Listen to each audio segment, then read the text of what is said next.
Good morning. This is Southampton Town Supervisor Jay Schneiderman. I'd like to call to order this work session of the Southampton Town Board on this 18th day of June, 2020. Please rise and join me for the Pledge of Allegiance. All right, Pledge Allegiance. To the flag of the United States of America and to the republic for which it stands, one nation under God, indivisible, with liberty and justice for all. With liberty and justice for all.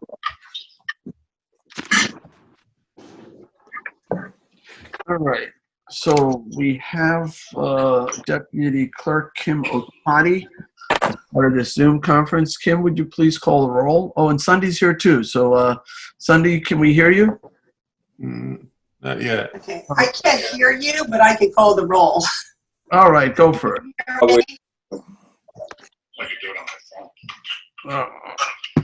All right, so who's, you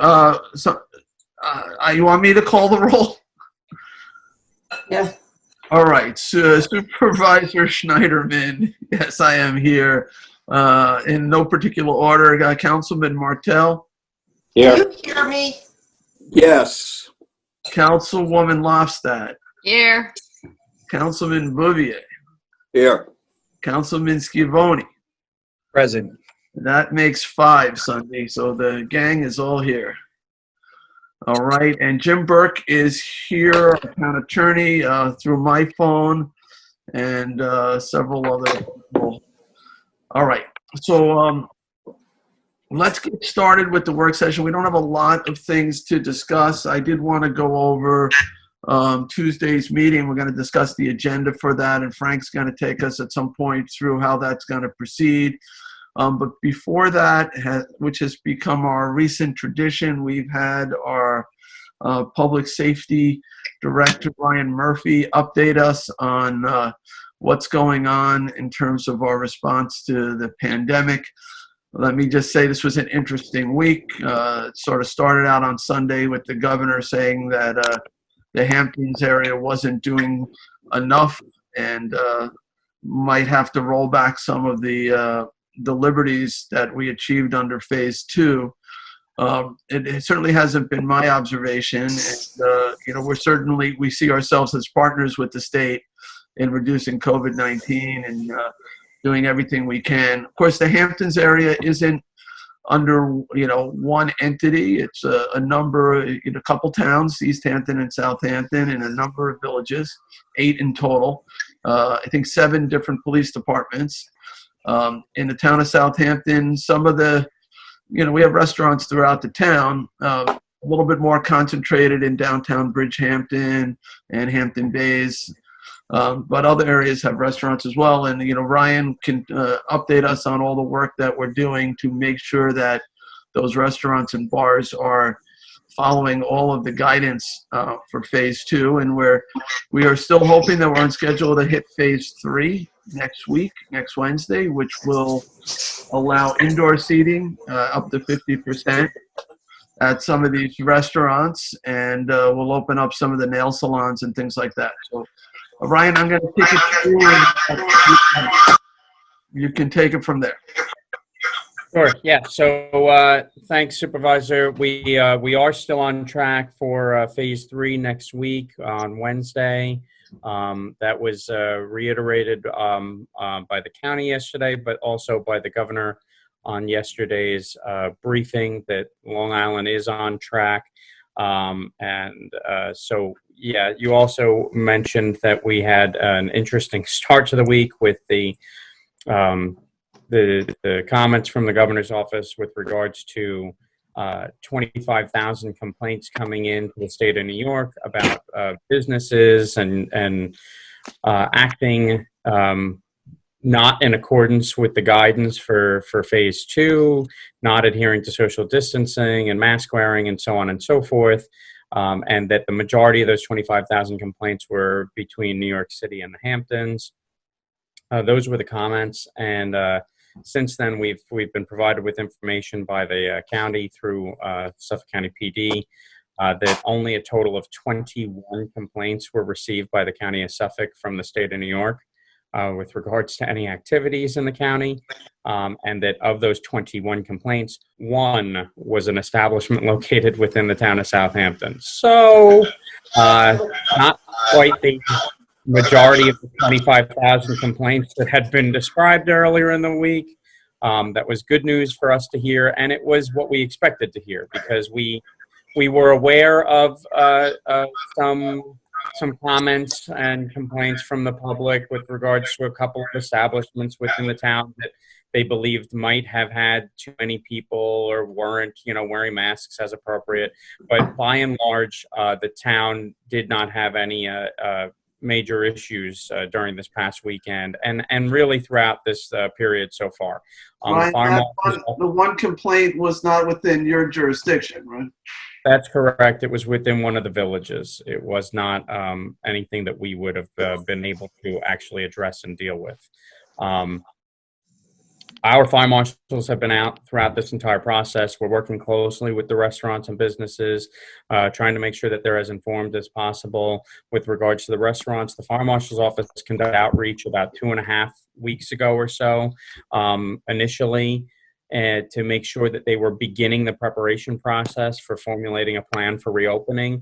We had given them some ideas as to things that we thought were going to be requirements of reopening, and most of those ideas that we gave them actually came to fruition. They were things that were requirements of the guidance of the state. State released the guidance for the restaurants to reopen. I believe ours were in excellent shape in terms of the thought process that they were already engaged in on how to go about that safely and in accordance with the rules. Since then, we've made tremendous efforts to reach out to them still, and are working closely with them because of the temporary relief for emergency outdoor dining that we've been affording them. There's an application that they can fill out online to potentially expand some of their outdoor spaces if that can be done safely, if they have the property available, and there are regulations and rules that they have to adhere to when doing so. As with most of the complaints that we've received from the beginning of the pandemic, a lot of it, I would say 80 to 85% of the complaints that have come in between the code enforcement, fire marshal's office, and the police department have been unfounded complaints. It's public perception of behaviors that should or shouldn't occur.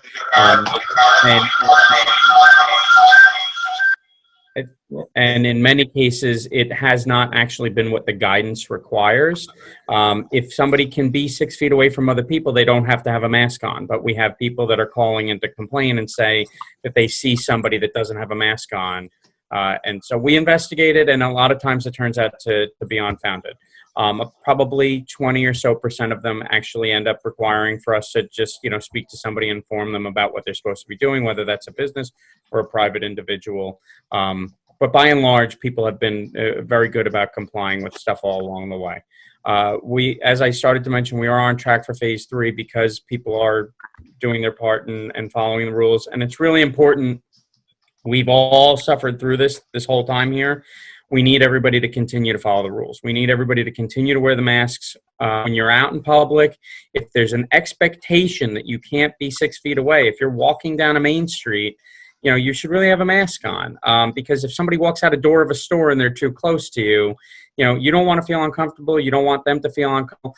You should really be wearing a mask when you're in a situation like that. If you're in a park and there's a lot of space, or on a beach and there's a lot of space and you're out for a walk and you can maintain distance from folks, different story. If you're in an area where you have a reasonable expectation that you're going to encounter other people, you should really be taking the appropriate steps. And it's important we keep doing that. We want to make sure that we keep progressing through these phases, and for the businesses, we need them to make sure that their patrons are adhering to these regulations as well, whether it's restaurants, whether it's individual retail spaces, anything. Somebody comes to your store, they should have a mask on. Staff should have a mask on. The restaurants, once they're seated at the table, they can take them off. But otherwise, while they're in the establishment, while they're in the space that you control, they should have it on. We don't want to ruin this. We're 7 days away from phase 3. We get some indoor dining back. We get to keep proceeding down this pathway to success. And we don't want setbacks. We don't want spread of the virus, and we don't want stumbling blocks along the way. We want to continue to maintain our path forward as best as humanly possible. And that can only happen if we all collectively work together to get that done. We're trying to enforce it from the local government side of things. the public needs to follow the rules, and you know, the business sector needs to help us with the enforcement of the rules in their own establishments. If everybody works together, we'll be at phase 4 before we know it, and we can start to go about, you know, more of a normal, you know, way of life that we're used to pandemic. So that's kind of where we're at with phase 3. We will see indoor dining available at restaurants. We will see some, you know, like spas and tattoo parlors and piercing places and things like that. Personal care type things all can start to open up again. We'll see an increase from non-essential gatherings being limited to 10 people, go up to 25 people. That was an increase that we petitioned for already in phase 2. So if we're lucky and continue to move on the right track and the health metrics continue to trend positively, then maybe we can even see an increase from 25 to something more than that in phase 3. That would be terrific for us. But those are the big changes that we're expecting in phase 3. We're going to continue to afford our restaurants the opportunity for some expanded outdoor spaces even into phase 3, because they won't have the full capacity achievable on their indoor spaces yet. So to make up for that, we're going to continue to allow them, if they file the application with us, to have some expansion of their outdoor space to account for some of that indoor loss. It's been made very clear to them that that's not a permanent change where that outdoor expansion is on forever. Once we get back to a normal and they can achieve their normal indoor capacities, we will phase back the outdoor expansion capability to the property that they would have normally been using. But as long as we can provide that relief, we're trying to do so. I'd also like to report some success already, you know, with our town litter crew program. That was a great initiative that this board passed, that this, you know, the supervisor had come up with the concept, and you guys all passed it a few weeks ago, and thank you for that. We've got a crew out there. We had set a target date of June 15th to start the program up, and we stuck to that target date. We're still looking to staff up with 2 more crews, but we do have 1 out, and that crew, two younger fellas, they've been doing a fantastic job since they started with us. One of them is a former TCO with us at the town, so he's been an employee of the town before, and we're happy to have him back. He had been a TCO with Westhampton Beach for a little while too.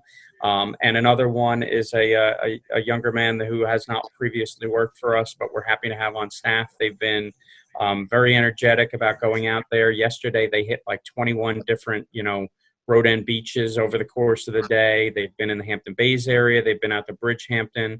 We have a meeting with myself and the crew later today with Brian Downey up in the Sag Harbor area. He and other volunteers have been actively working to clean up beach areas, and we're going to do our best to collaborate with them and identify some spots that the litter crew can pay attention to up in his area as well.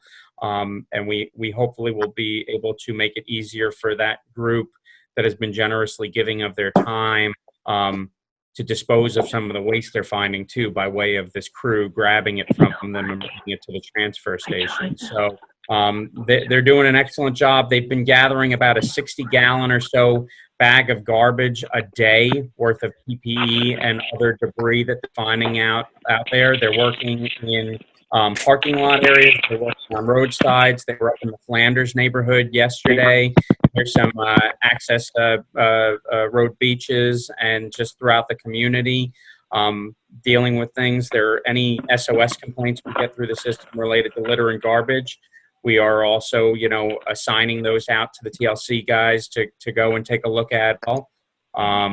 But so far, the program's been a success, and my hope is that by Monday, we have at least 1 more crew on. And I'd love, by the close of next week, to have all 3 crews built out and working throughout the community to get the job done. But so far, it's a success. Brian, are we keeping track of all the places they've been and how much they've collected? Yes. So we are keeping track of the locations, at least, you know, in a general sense, but also more specific locations as well. And in terms of the quantity, we're keeping track of the quantity of debris that they've collected in the way of bag numbers. The issue with getting metrics on actual weight, Supervisor, is that we have one set of scales. They're up at the North Sea Transfer Station, and even a 60-gallon bag of garbage, which is a lot of garbage, doesn't have enough weight to it to change the reading on the scales as the truck goes over on the way in and the way out. It's even if it was, say, 100 pounds or so, it's the metrics don't measure up that much in terms of the scale, the sensitivity on them. So we're keeping track of the total number of bags each day that they're collecting, and we will have those, those measurements as the program goes on. Okay, yeah, take some pictures too. Without a doubt, we'll be shooting some pictures and footage later. I had a conversation that you and Frank helped set up with a young lady from ABC News before, and she may be coming out to take some footage of them out working in the field tomorrow as well, to go along with the story that she's doing. Okay, that's great. So let's go to questions for Ryan. There's a lot going on as we get closer to phase 3. It's exciting. The board members have any questions about either the litter crew or some of the the issues with business compliance and that we're hearing about in the news this week?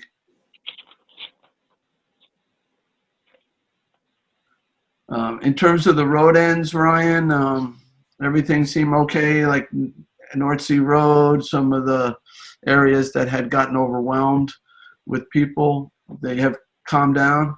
It certainly seems to be the case. I think the measures that were put into place have had a very positive effect on that. We have not had the outreach from the community complaining about those spaces anymore. And I think the police under Chief Skrzynecki and the Bay constables have been paying excellent attention to those areas. They responded immediately. I know you were up there too, I think, and ever since then, they've still continued to pay good attention to them. That, plus the signage, plus the emergency orders implemented by the town, I think all added together for a recipe for success with regards to some of those road end beaches. What about? I reached out to the Bay Constables and was told that pretty much all the road ends were like a very busy summer day, so not too bad. The only hot spot, we'll say, was the county area at the inlet. Okay. I also reached out to, I reached out to the county because we did receive an SOS complaint yesterday about Mashut, and I passed it along to county parks. They're well aware of it. They had folks out there by the end of the day yesterday, and I think they already had them out before it, but it is on their radar. I guess there's been a bunch of fishermen, going into that area, similar to kind of what we had seen in some other places. And they're checking it at night, especially the jetty. I've been checking my email while I'm speaking with you. The beach is opening Saturday, but they have been actively checking it, and we'll continue to monitor that area in particular as well. Okay, but just to clarify, I was talking about Dune Road Inlet Yes. Park. Okay. Yep. Alton Yep. Kirk. And I think pleasantly with the beach opening at Mashut on Saturday, and their increased presence in the area for that, hopefully it's close enough that they should be paying the right level of attention to both spaces and should have the staff on to do that. Okay. Thank you. If there's any issues, let me know and I'll follow back up with them. I will. Thank you. I've mentioned Alton Kirk Park to the county as well. And I don't know whether they haven't reduced their parking. That's unrestricted parking. They're not doing the 50%, right? They're supposed to, I think. When I was down there over the weekend, every spot was full and people were parking on the sand. Yep. All right. Um, I'll follow up on it. What about town hall? We've been doing town hall by appointment only. How has that been going? Are we able to get people in and out? Are customers satisfied? This is, I guess, the Sunday, and to Frank and to Ryan. And Jim, who's ever been taking appointments. Is it working? It's been going great. Are you able to hear me? Yeah, we can hear you, Cindy. It's been Okay, going great so far. We thank you to CRC. They've been really attentive to update the signage as we've developed some course correcting along the way. Make sure that people are getting the right message at the door. People have been adhering to the pass requirements and the spatial maximums that we determine for each of the departments with regards to how many guests can be there at any time. The departments have been doing a great job with controlling their appointment scheduling, it seems like, where it's not, overloading them, and they have control over that, individually for each department. We have a second security, guard on, and that's been really helpful to us too in terms of processing the people at the desk so that we can kind of triage guests in the lobby as they're coming in. If they don't have an appointment, they're not even making it all the way into the desk in most cases. They're being spoken to by the second security guard who's kindly informing them about the process of calling to schedule an appointment or drop off their paperwork and things like that. So I think by and large, and Frank and Sunday and Jim can chime in if they've seen anything else too. I think by and large it's been a success, and we're probably on track for moving to another phase soon, where we can allow for either a little bit more people or a little bit more access. But right now this phase is working very well for us, I think. Yeah, I would agree. From my observations being here, everybody seems to be working well. The front desk is working well. It's probably the most visitation as you expect is in the building department, but I've never seen more than 1 or 2 people in the area, and I haven't received any complaints or any concerns or any comments that, people are concerned about it or that it's not working. So, yeah. Well, as far as my office is going, our calendars are fairly stacked up. We are taking people in appointments, filling appointments that are coming in at the door. So that is also working quite well. Right now we have 2 people, 2-person minimum. So, but our calendars are fairly filled up, and it's working well. And I hope that we'll continue with the appointment scheduling for the foreseeable future, because it really has helped us control the flow into the office, and everyone is comfortable. Everyone's being taken care of, and we're managing quite well, issuing all the permits and licenses to the people that need them. So far so good with us. Frank, you're muted, I think. We're not hearing you. We're seeing you, though. There you go. I would echo what Sunday and Jim said, and Ryan as well. The other departments that I've interacted with that have seen the public by appointment, it seems to be going smoothly. In every case, we find something each day that needs a little tweaking and refining, but everybody's been responsive to doing that. We are going to have to look at the next readjustment of staffing as part of the HVAC project, where the building department and other components of land management and other departments move into the auditorium. And that's going to create some logistical differences between what we're doing now and what we are going to be doing later in July, early August. So as we anticipate that, we would have to work with those departments affected to see how we can continue to function, but address the needs of a circumstance that's less ideal. I mean, to use Sunday's office as an example, she has the counter there. The space is easily defined. In the auditorium, that's not so much the case. So it's something we have to look into, but we have until the end of July, early August to resolve those issues. And Ryan, in phase 3, we're allowed to bring back, right now we're at 50% staffing levels. I think that ends in phase 3, right? We can go beyond. Yeah, by governor's executive orders, 2 weeks after we enter phase two, we're allowed to change that. That timing occurs Phase simultaneous with phase. The way the order reads, it's 2 weeks after the municipality enters phase two and return to full staffing. It does time itself with phase three, entry of phase three, but the way the executive order is, even if phase three had been delayed slightly, the order reads we can return to full staffing 2 weeks after we enter phase two, and that's next Wednesday it would be. Now, are our workspaces ready for that?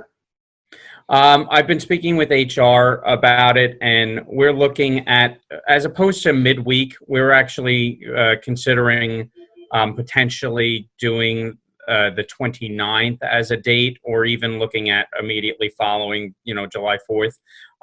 Probably not making the change to staffing midweek on the 24th. Am I looking at the right thing? Yeah. Yeah, the 24th is. Yeah, so I think we would probably push to either the Monday or something like that. Yeah, there are some considerations with regards to the spacing, as far as social distancing and things like that. I think, but the entry into this phase, I think part of what goes along with that is that health metrics and everything are trending in such a direction that maintaining the 6 feet, it becomes a little bit less of a concern, although, if you can't, masks can be a solution to that problem. But as we're aware, with society continuing to go into phase advancement, the health metrics are working in our favor, and there's this expectation of more person-to-person kind of engagement. So we'll work it all out and make sure that the safety considerations are all examined as we continue to move forward. Have the employees been filling out the attestations and doing their temperature and pulse oximeter readings? Yes, we have those kits out. In fact, I think we're either just did or are in the process of putting out another 10 to 15 more kits for some additional spaces, including, I think, some of the beach areas who had been doing a more basic assessment, but we're now providing them with some additional tools. And it's been working very well. I was on a call with the county the other day. They had looked at some of the same technology that we examined at the entry of this whole thing. And I believe by the time the call was concluded, they were looking to take our Word documents for policies and procedures and just change the name at the top of them and make it County of Suffolk and possibly use some of the same things. You know what? We boiled it down to the lowest common denominator when we looked at all these things and came up with the simplest, easiest way to accomplish what we're doing, most low-cost way to do it, and a way in which we could protect personal medical information, get people back to work, and do all these different things, safely and efficiently. So I think they've been looking at us, as you know, Supervisor, because you were on the return to work kind of committee for the county to assess, these measures across the board.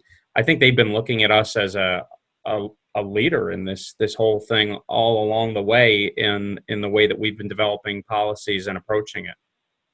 And in terms of the numbers, we haven't seen a spike. I know we had a lot of protests. Several places. Hampton Bays had one, and the Village, and Bridgehampton, Sag Harbor. We didn't see any spikes though in the numbers, right, Ryan? It's been pretty steady. I've been watching the map. Southampton, the total number of positives were, I think, 1,017 for about a week now. So it hasn't budged at all. No new positive tests that I can see. No, we haven't seen any spike that I've been made aware of. I'd also like to report that we'll be doing some antibody testing. We're locking in the final details on it, but we will have antibody testing available for our staff, as well as for community residents on the 25th and 26th of this month. We're very thankful to the school district. They've indicated we can have some access to the elementary school next door. We're just working on the final details of the layout.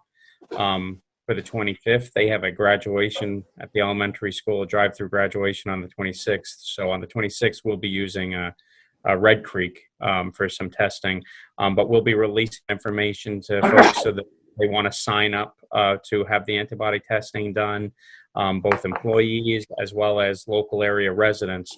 We'll be putting that out very shortly, and we're happy to have that opportunity available to people locally. All right, that's excellent. So let's go back to the town for a second in terms of public hearings. We've got a town board meeting scheduled for Tuesday, and though we're doing our best with the Zoom platform, it would be nice, knowing that the numbers have come down, and we're in a pretty good place to try to have a meeting in person. So Frank has been working on putting something together for the next meeting. This would be the meeting on the 23rd of June, next Tuesday. It's an evening meeting, and doing it back in our usual digs at Town Hall. So Frank, do you want to talk about how that's going to work? Yeah, sure. Thank you, Jay. As the supervisor indicated, it's the June 23rd meeting. And there are no scheduled public hearings for that meeting, but as with all cases, there is a public portion meeting. So let's just talk a little bit about the room. I've been through the room with Peter Gaudiello and others to look at the social distancing for the board members and for the clerk staff and for the town attorney. And we've configured the room so that we can provide social distancing for all of the participants in the meeting. And then we are going to rearrange or refine the seating in the room so that any public that attends the public portion of the meeting would be appropriately social distanced. And if you're in the building, I think Peter and his crew are in the process of doing that right now. It's basically every fourth seat, every other row, which allows for a capacity of 10 people in the room, in addition to the board members at a given time, and they would be properly social distanced. What we anticipate doing following this meeting is we'll put out the meeting notice, and there will be a call-in number because those participants would join the meeting by appointment only, just as we're doing with the town board, the town department visits during the day. We have a dedicated number. That number is on the desks of the support staff in the council office. May and Paula have those numbers. People will call in, probably beginning later today or tomorrow, make an appointment to speak at public portion. We will ask them for some contact information and the topic that they wish to address, basically replicating the blue and yellow card information that we use. They will be able to make that appointment up to 4 o'clock on June 23rd, so that we would have a list of those people who are anticipating attending. We're going to have a security guard at the desk in the lobby and a security guard outside the town boardroom so that people can be escorted one way into the boardroom and one way exiting from the boardroom. The room, as I mentioned, would have a capacity of 10 at any given time. The security desk downstairs, just as they're doing with departments right now, will be issued a pass. And that's largely so that the desk can monitor the number of people. If one person is finished with his or her public comment during public portion, and there are people still in the queue, we would ask that person to excuse themselves from the meeting so that other participants could come up to town hall, the town board meeting room, and make their comments that they choose to make in the public portion. We will return to the live feed to the town clerk's portal so that people will be able to watch the meeting on their computers just as they have in the past. And we will obviously have the live stream on channel 22. So the meeting format from the public's perspective outside of town hall. They won't have to rely on this configuration that we're looking at right now. They'll be able to watch it on their computers and on their TVs at home.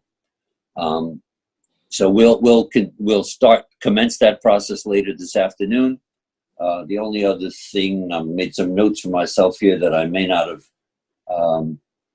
indicated. I think we've covered all the bases unless the board members have any questions. That information has not gone out to the public as yet. I wanted to have this discussion with the board first. So we'll arrange, release that information, and we'll be able to measure how we can handle this going forward. The advantage of this first step is there are no public hearings to schedule, so that lightens the load a little bit, and it gives us the chance to manage the logistics and see if there are any kinks that we have to iron out for any future meetings that this board or perhaps any of the other boards might like to have as we return to formats that we have used in the past. All right, let's turn it to the board for any questions for Frank in terms of how it's going to run.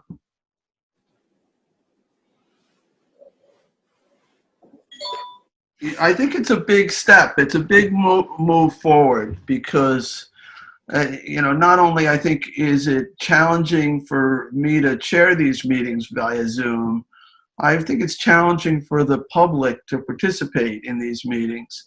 By creating, bringing us back to town hall in the meeting room, I think it's going to be a lot easier for us to be able to invite in citizen participation and have that inform our decisions that we make as elected representatives.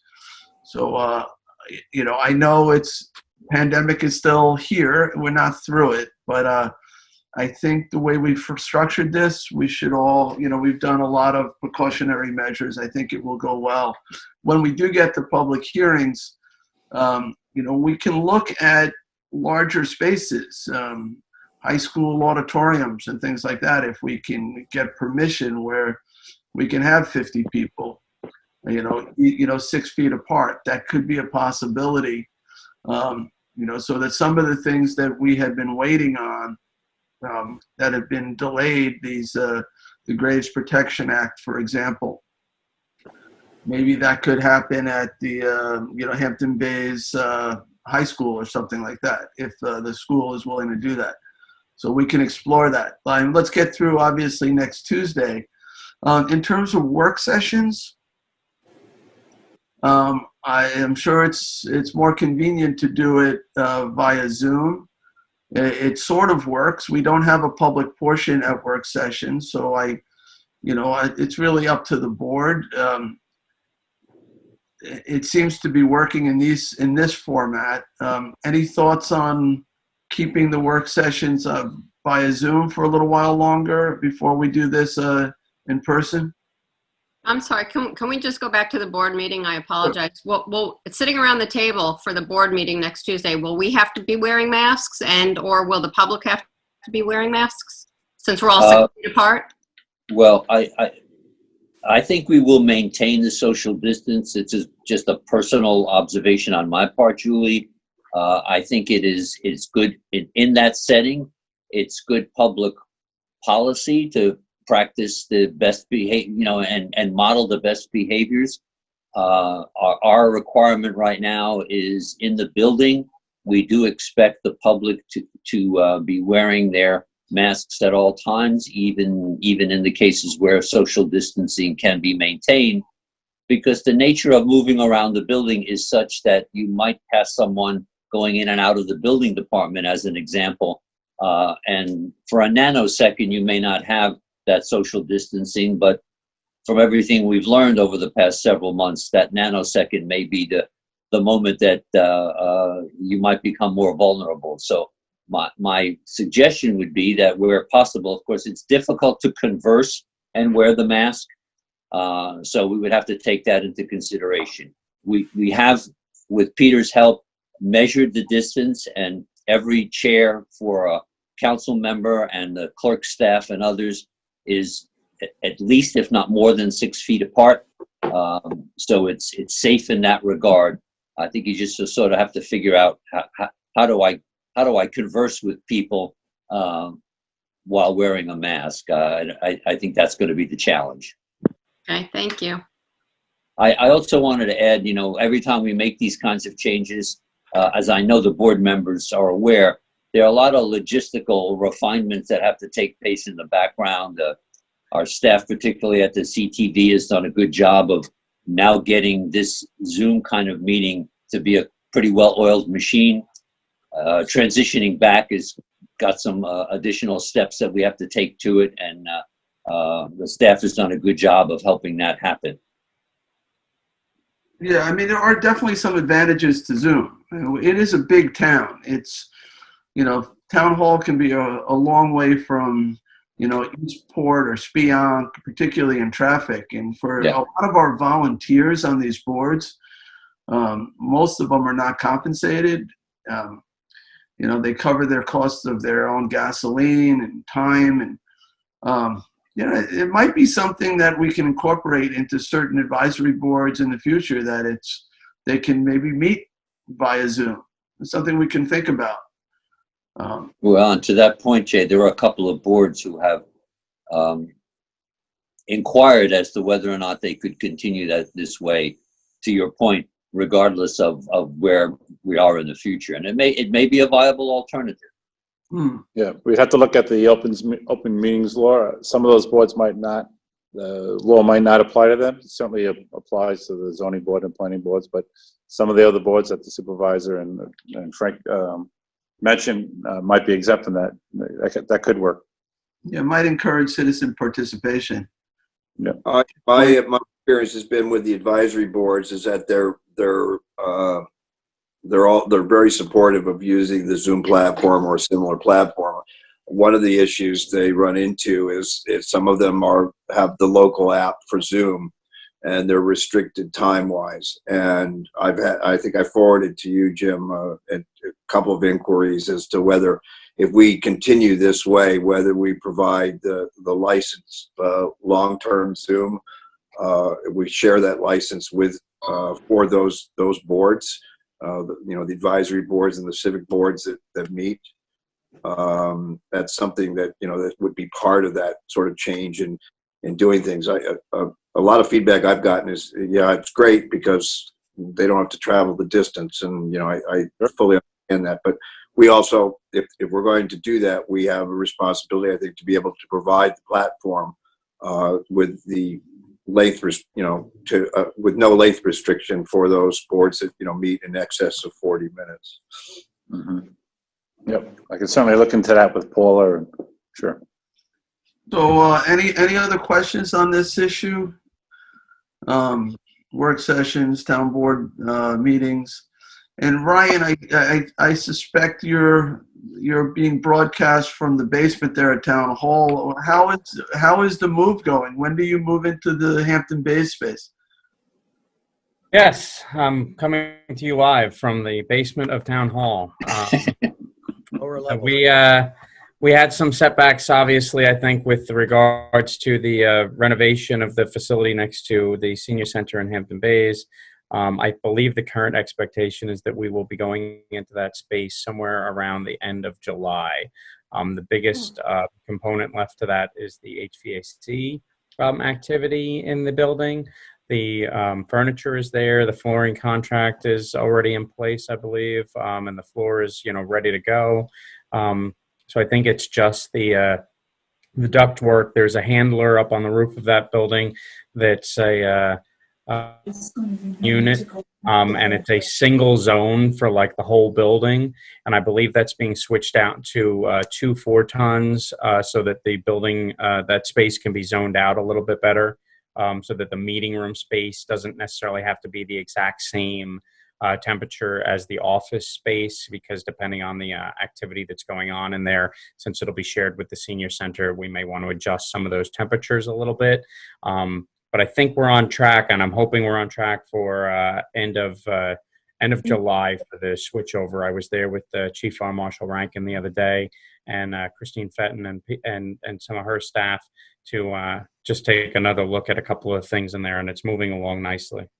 All right. If I could add, Ryan, to Jay's question, we had a discussion yesterday that we'll have to follow up. We do have some details to work out outside of the building because, as the board members know, we've recently purchased a new hazmat truck, and we need to find protective and secure storage for that, and also evidence locker for the fire marshals.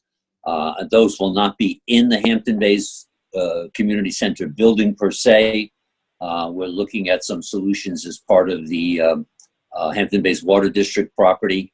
Those logistics have to be examined and detailed, and those solutions, it won't get in the way of the move, but we do expect that vehicle, which was an expensive vehicle, to be delivered to Town Hall later this summer. So we want to be prepared for that, so that we make sure that the vehicle and the particularly the evidence materials that the fire marshal particularly needs are in a proper and secure place.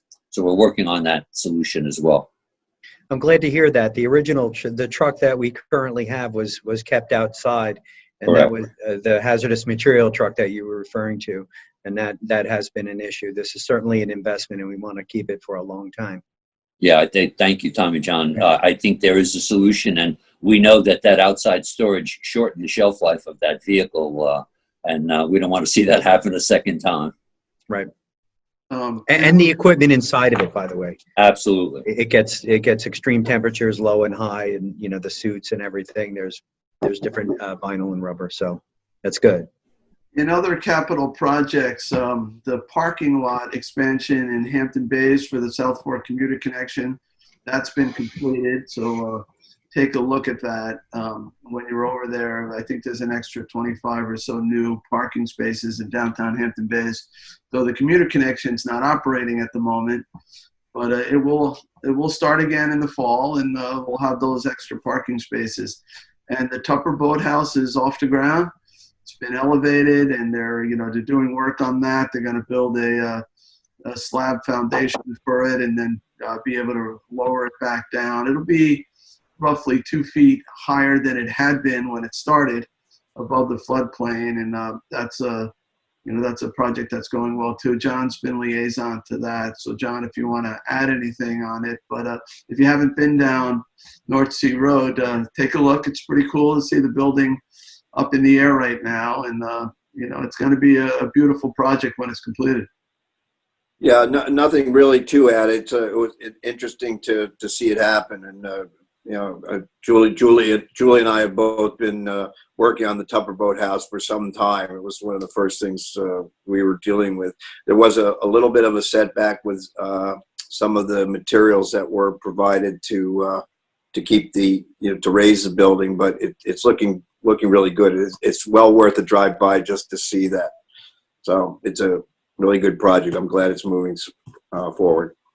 Yeah, after COVID, we'll take a look at some of these things. I know the life-saving station in Hampton Bays is looking beautiful. I think they've resumed work on the African American Museum over there in the village. That's a CPF piece. It was stopped for a while from issues with the original contractor, but I believe that's up and running again. So we've got a lot of things going on still, even though it's a COVID-19 period. But after it's over, we'll have plenty of things to take a look at as a board to see some of the progress that's been made during the pandemic. Maybe we should arrange a bus tour for you guys to go around and visit all of the different sites. Or individual cars, perhaps. Okay. Well, it's interesting because we have a lot of projects that are just sort of on the cusp of being completed, or we're almost there on a bunch of things. So it's just interesting to see how much work has been done even during the pandemic that we've all been involved in to bring to fruition. So it's a good thing. In some ways, working like this, you're able to do maybe more than before, with Zoom calls and working the way we're working. So I feel personally accomplished a lot in the last couple of months to get those projects forward and near completion. And there's quite a list, so it's cool. All right. Anything else for Ryan or Frank? Jay, if you don't mind, I just want to add one other item that the board is probably not aware of. The board does know that we ended our food delivery service program, but we have since partnered with Suffolk County on a program that they are sponsoring through the Department of Social Services at the county level. And we have a repository of about 24 packaged groceries. It's 2 weeks worth of groceries in one package. They are currently stored with Liz Dwyer at the Senior Center in Hampton Bays. And we've worked with a volunteer organization of local citizens out of St. Rosalie's Church. And the way the process is working is the Department of Social Services at the county identifies families throughout the county that are in what they describe as a food emergency situation. The Department of Social Services notifies me if one of those families is in the town of Southampton, and then we dispatch delivery to that family right now with the assistance of these local volunteers from St. Rosalie's Church. So we're continuing to provide a food service need for people at risk in our local community, and we all know that there are such families. So I appreciate the work that the Department of Public Social Services has done, and also those community volunteers have sort of stepped up to the plate and delivered. As backup to that, both Ryan's department and Chief Stranicki have offered our officers to provide that service if it happens to be not manageable by the volunteers. So that's another good element that continues to support people in our community. I wanted the board to be aware of that. Frank, just one clarification. When you said we suspended food delivery, you were talking about the ASAP program. The ASAP program, that's correct, yes. Our senior services continued to deliver meals to the seniors that used to come to the indoor spaces, the senior centers, the nutrition program, as well as the program that they already had delivering meals. So they're doing, I think, like 500-600 meals a day that they are delivering to people. Yeah. That continues. That's not going to stop, until we can bring those seniors back under the roof of our senior centers. So, but the ASAP program, which, thank you, Frank, for making it a tremendous success. And of course, Paula and May and CRC and everybody else who was involved with that. We got a lot of, happy reviews from participants. A lot of accolades for that program. Really made a difference in people's lives. So I know, Frank, you sort of spearheaded the logistics of it, the coordination, the day-to-day operation. So thank you for that. It really was a great success. Well, you're welcome, Jay. I also want to add that the merchants who participated were very flexible in responding to the need and providing the service to the community. Some of them had never been in a position where they were taking orders over the phone and then arranging for delivery of products that came out of that store. So we had a consistent number of 20 or so merchants everywhere from Eastport to Sag Harbor that were a critical part of that service. I want to thank those merchants as well. And I know you conferred with other towns. I'm sorry, John. I know you conferred with other towns who then also set up their own programs under different names, but right. Riverhead and East Hampton. So it was an idea that really grew. Riverhead, it definitely it caught on, this idea of repurposing government to deliver essentials to seniors. So yeah, I'm sorry, John, you had something you wanted to say? Yeah, I just wanted to add on to what Frank was saying, that, we had a lot of staff that volunteered their time, and, they should be commended for that as well. They worked really hard on it. And there have been some sort of mirrors of that success. I know, like Blaze Church in Flanders and a lot of other organizations that have sort of picked up that baton and are continuing to work to provide our seniors with meals and those less fortunate with meals. So there's a lot of thanks to go around to a lot of people and organizations. And not just current staff, some retired staff I saw doing deliveries as well. Yep. And we had sheriffs. I was one of the volunteers as well for several days.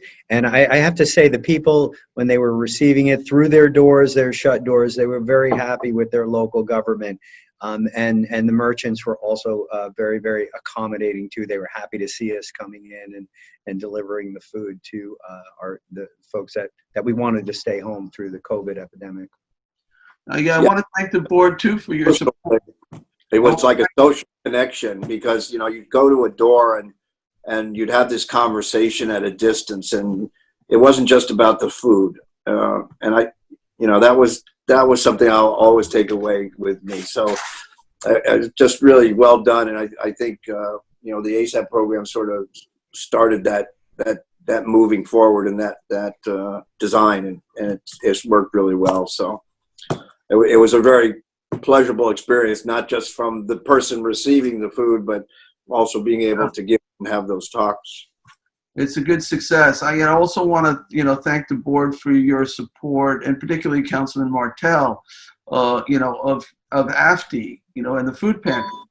Our donation, we gave $150,000 toward food insecurity. That turned into over $800,000 in AFTI's hands. They were able to run a very successful fundraising campaign. It's still ongoing. They're trying to reach $1 million for our food pantries, and they've had a number of successful events, and it's still needed, obviously, from that earlier discussion we had. But that started out, we looked at doing that in-house and, having people donate to the town and having us help support the food pantries. But ultimately realizing that the not-for-profit structure would be the best mechanism for that.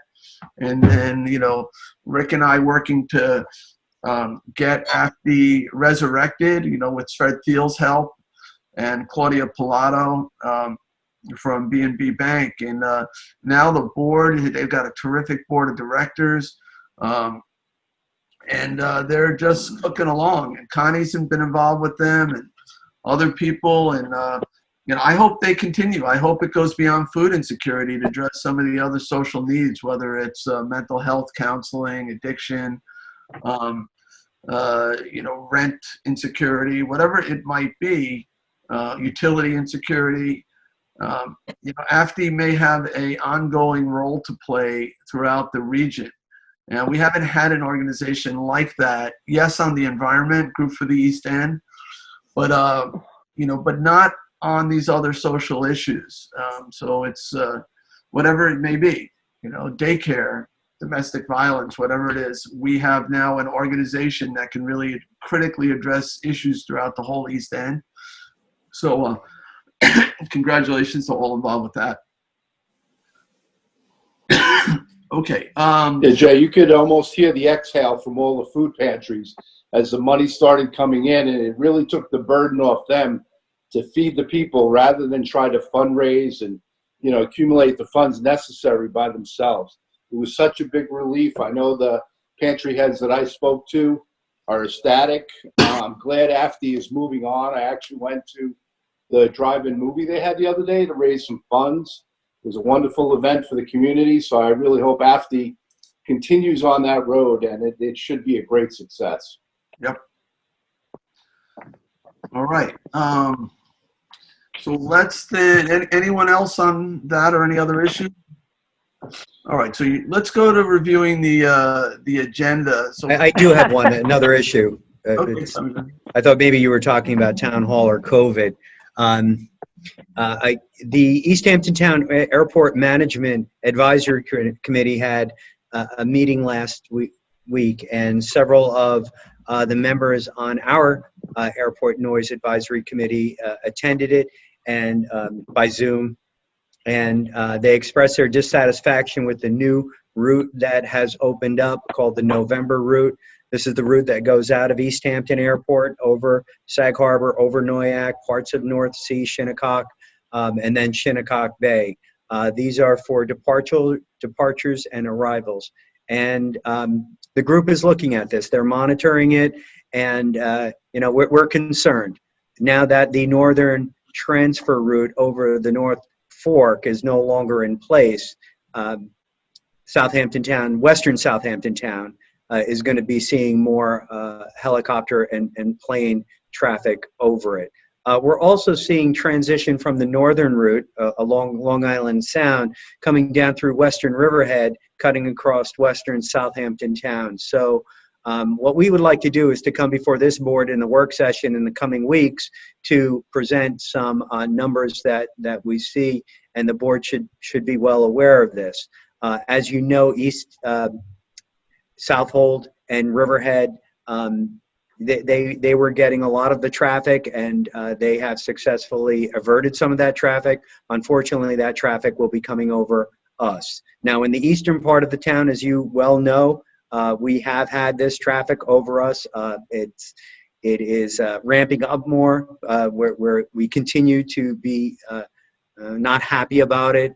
And so this is something that I had brought up 2 months ago in March, 3 months ago in March, and once again. So we're going to be coming before this board in a work session with some more information for you all. I wonder with some of the people working from home, if it's going to cut down on all the trips from New York City out to the Hamptons, because some of them, fly fairly frequently. If they're out here, they're not going back and forth as much. We might see a reduction in, helicopter noise, possibly as a result of this pattern shift. One of the things that was noted was during COVID-19, helicopter traffic really dropped down to almost nothing. You can't social distance in a helicopter. And so that is something that, we got to see or got to experience the silence. It's bad. And some days it's just unbearable. It's one after another in some places in the town. As we know, and for those of you who may not know, East Hampton Airport abuts Southampton's eastern border. So that is the situation, and now we're seeing an uptick in that traffic. So We did have, as the airport noise went down, we ended up with an increase in dirt bike ATV use. A lot of the kids, who weren't at school, looking for something to do, would take a dirt bike out into the woods. I know Ryan has been busy with that. So has Chief Skrnicki. We did seize a number of vehicles from illegal users. So that, we continue to wrestle with this issue and patrol. But it wasn't really a new noise issue, but it certainly got aggravated by the pandemic, right? And you want to add anything to that? I agree 100%. We took a lot of calls on it. I don't think there was, it was by anybody so much. It's just mostly, kids that now found themselves with some free time on their hands, and it was maybe some of the residents who aren't used to working from home, aren't typically here on the weekdays, are now home and working and getting their Zoom conferences interrupted by dirt bikes. So it maybe the kids knew the times to ride, now they don't. So yes. That's changed. That's a possibility. We've been dealing with them, one by one, and I know the police have been out there actively, and CPF also, trying to deal with the issues. So we're still fixing a few issues out there. All right. Any other issues? Tommy John, I like your idea of doing a work session on airport noise. So if you want to work with Janice Wilson, okay, in setting that up, are you seeing that as a Zoom conference? Well, whatever platform, or venue, whatever, we'll do whatever we need to do. So I'm thinking late July. So it's coming up. Okay, sounds good. All right, is everybody ready to go to the agenda? The draft agenda? All right, so why don't you pull up your packets. And I'm not. Oh, hold on. I got the wrong one. Here we go. All right. So this is for the June 23rd meeting. It's a 6 p.m. meeting, and it says at remote locations, but we're actually good. Yes, and I'm going to explain that right now. We processed this agenda before you sent us a notice that we were going to move into the town boardroom.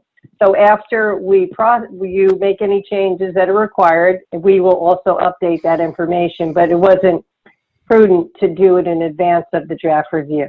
That's fine. So we're aware of it, and we'll take care of it. Yeah, let's fix that. So then, let's see. We have, as was said earlier, no public hearing scheduled, just public portion. And then we'll after public portion, we'll go to the resolutions. The first resolution is 536. It authorizes acquisition of land of Schmidt, Bridgehampton, Men's CPF Management and Stewardship Plan to include that property. So that ought to be ready for vote. We held the public hearing. We left the record open for 2 weeks.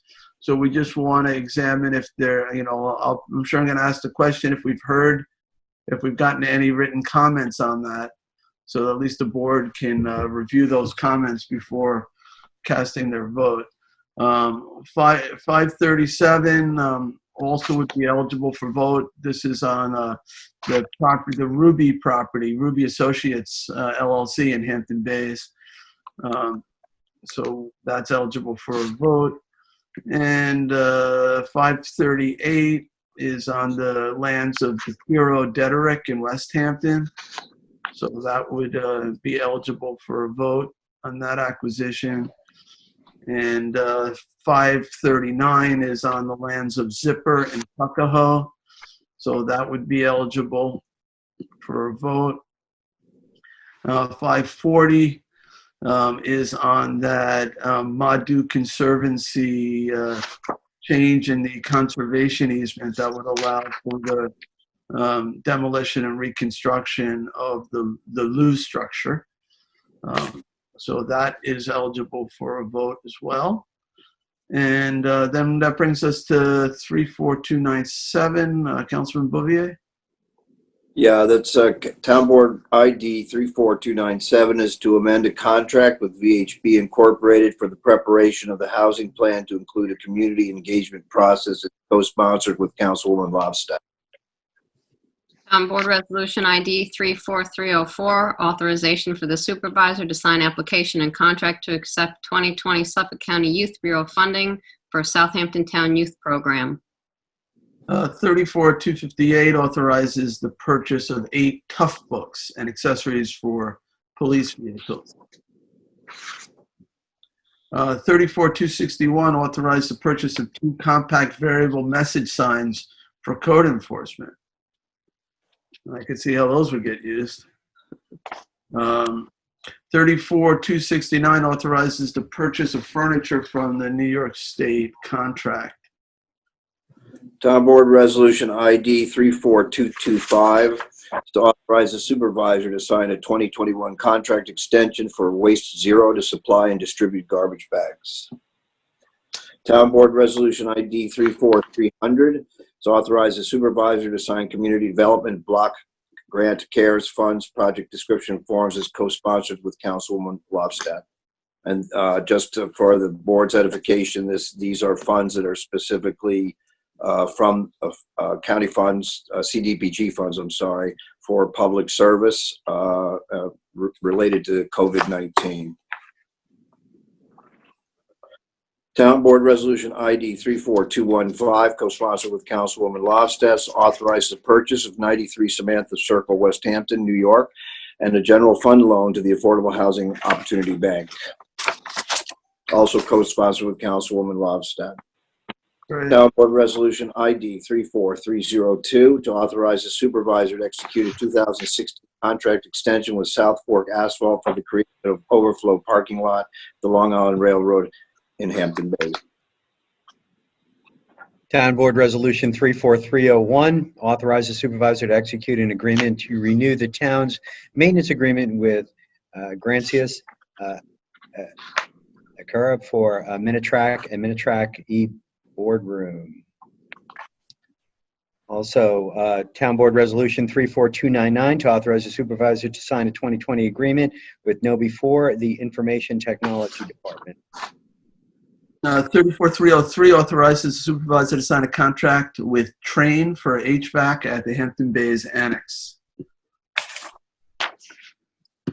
Town Board Resolution ID 34227, co-sponsored with Councilwoman Lofstad, to authorize the supervisor to sign an amendment to the cooperative agreement with Suffolk County for the Community Development Block Grant Program. Town Board Resolution 34197, award and authorize supervisor to sign contract with Southern Rehabilitation of a 1 million gallon elevated storage tank. That was that resolution that we looked at walking on. We wanted to discuss it first, so it's on for Tuesday. All right, 34306, authorize use of Eastern Suffolk BOCES Cooperative Bidding Program, school year 2020 to 2021. Resolution A, Joint Municipal Cooperative Bidding Program. And 34267 is 2020 notice to bidders for furniture for Town Hall.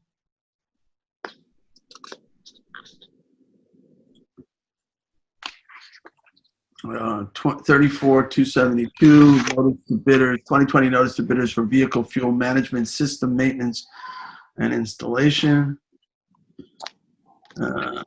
34211 accepts 2019 audited financial statement from the Rocky Smith LLP for the town of Southampton and authorized town clerk to publish notice for 2019 financial report.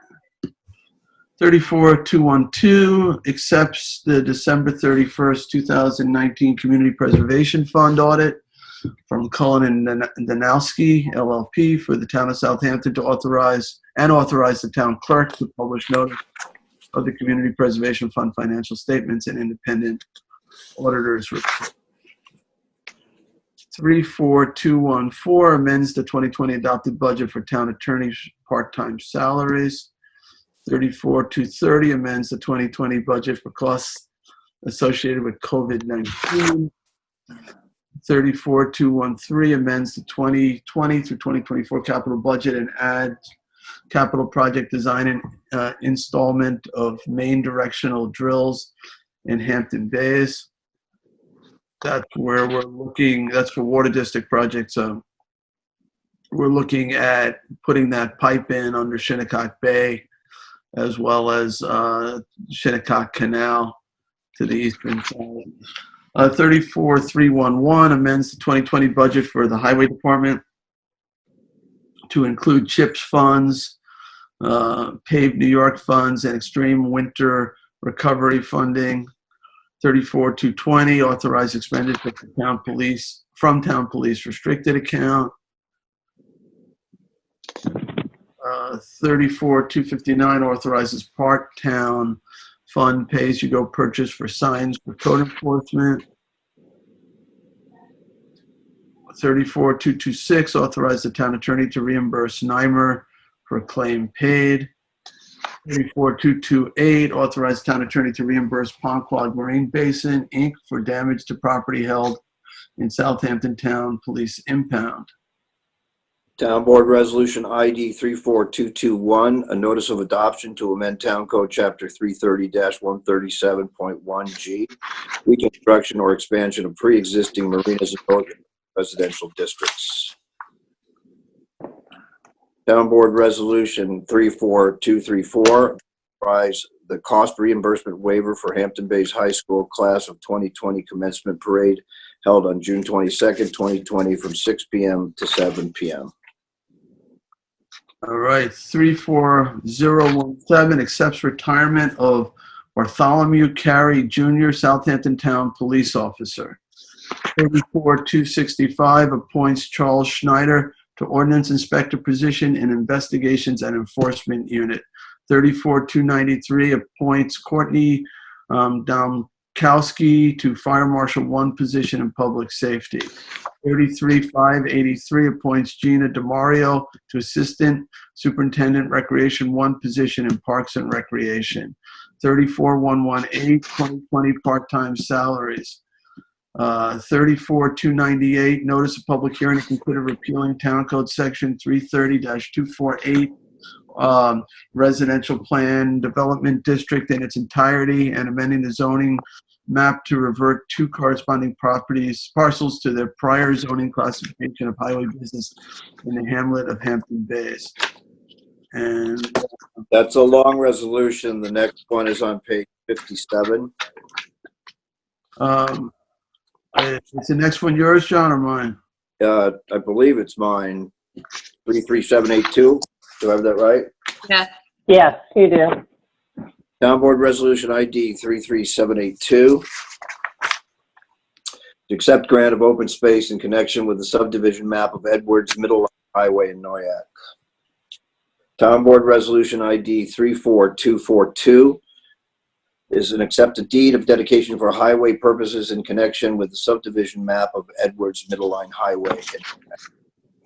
Town Board Resolution ID 34308 to recall and amend road review application for David Ning, Suffolk County Tax Map 0900-078.02-01.00-034.001 situated North Sea is accepted. Town Board Resolution ID 34309 recall and amend road review application for Optimum Estates Incorporated 900-290-02-23.1 Lot 1 Situate in East Quogue is accepted. Town Board Resolution ID 34310 to recall and amend road review application for Unique Estates Incorporated 290-02-23.2 Lot 2 situated in East Quogue is accepted. Town Board Resolution ID 34307 road review application for Vincent Taldone, Suffolk County Tax Map number 900-166-02-29.2 situated in Flanders is accepted. All right, that gets us to the end of the agenda. Are there any other add-ons? I don't have any. Anybody aware of anything else? No. All right, is everybody okay with the agenda? Can we give it to Sunday to publish, other than that one change in terms of the meeting place? Everybody's good? All right, so Sunday, we're free to go with that. And I don't have any executive session items either. Does anybody else have anything for executive session? I don't today. So again, Tuesday we'll meet in person. I guess, bring a mask, obviously. I mean, it's up to you. You obviously have to wear it through the building. Whether we wear it at the dais, we'll have to figure that out. But certainly bring it. And, it's the next work session. I think I'll try to continue to do this by Zoom. The one for next Thursday. If changes, obviously, I'll let you know. But this seems to be working for this purpose. All right. Anything else? Any other business? All right. Hearing none, I'll make a motion to adjourn. Second. Seconded by Councilman Martell. All in favor? Aye. Aye. Aye. Okay. We are adjourned.